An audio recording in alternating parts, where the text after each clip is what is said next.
Bonjour à tous, heureux de vous retrouver pour un nouveau Quintet Flash. Ce sera sur l'hippodrome de Vincennes en nocturne ce vendredi à l'occasion du prix Diotima.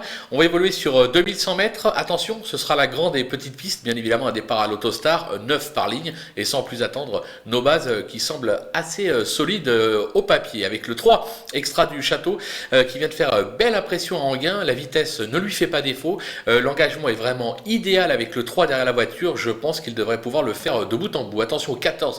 Vicky Laxmi qui a prouvé sa vitesse en Italie et qui vient de confirmer sur la grande piste de Vincennes en s'élançant déjà de la seconde ligne. Autant dire que c'est la confiance dans son entourage. On va se méfier également du numéro 2, Duc de la Mortée, qui traverse une belle passe actuellement, qui n'a jamais failli sur la distance et qui compte même déjà une deuxième place sur le parcours du jour. Là encore, l'engagement est favorable. Il doit lutter pour les toutes premières places dans cette épreuve. Du côté des opposants, on va parler de l'As Emilia Seji qui est au top et qui s'est déjà bien comportée à Vincennes. Elle a gagné lors de son unique tentative sur un 2100 mètres. Alors c'était à Pornichet. Maintenant l'engagement est favorable, même si c'est un numéro piège avec l'As derrière la voiture. Mais moi j'y crois. Le 12, Di Maggio, euphorique cet été. Il reste sur pas moins de 4 succès. Il a fait ses preuves à Vincennes, notamment sur la distance.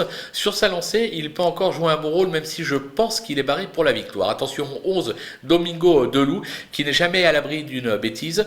Mais lorsqu'il trotte, il n'est jamais loin des podiums. Son entourage est assez confiant, même en seconde ligne. Il va falloir compter avec lui. Le coup de poker, ce sera le numéro 10, Electrical Storm, qui a prouvé sa vitesse en Scandinavie. Sa forme est sûre, même s'il va découvrir l'hippodrome de Vincennes pour la première fois. Je pense que d'entrée de jeu, il est capable de s'y révéler. Attention à lui. Du côté des outsiders, le numéro 16, Rocky Tilly, qui est au top de sa forme et s'est classé 5e lors de son unique tentative sur un 2100 mètres sur la grande piste de Vincennes. Même s'il est mal garé, on va dire, derrière la voiture, je m'en méfie. Le numéro 5, Early Dream, qui n'a pas convaincu ces derniers temps, mais c'est souvent bien comporté sur cette piste.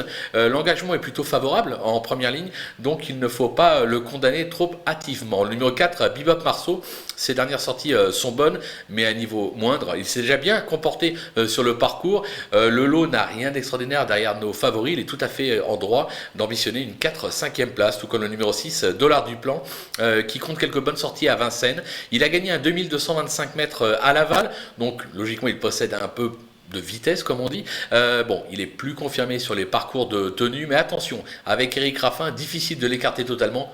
Plus pour une place. Le numéro 15, comme un Hugo, qui vient de bien se comporter sur le parcours, mais qui reste assez inconstant dans ses performances. Il possède toutefois une belle pointe de vitesse finale. Pour une 4-5e place, on ne peut pas l'interdire. Le numéro 9, Elmika de Viette, voilà plusieurs mois qu'elle n'a rien montré de probant, mais on a fait appel à pilote et elle a déjà brillé sur les courtes distances.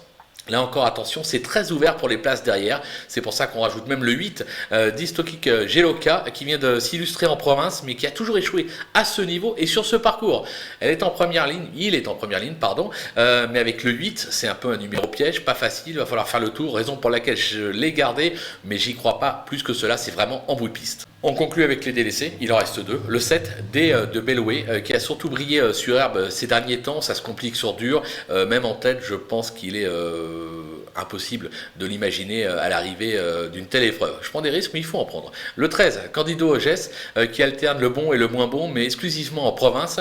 Ce serait une première pour lui à Vincennes. Je ne suis pas sûr qu'il ait la pointure pour rivaliser face à une telle opposition, même si elle n'a rien d'extraordinaire. Mais moi, personnellement, je n'y crois pas, surtout en s'élançant de la seconde ligne. Voilà, on a fait le tour de ce quintet qui compte quelques bonnes bases, mais qui est très ouvert derrière. On va se faire confiance et on va se quitter avec ma sélection et surtout mes conseils de jeu. À vous de jouer!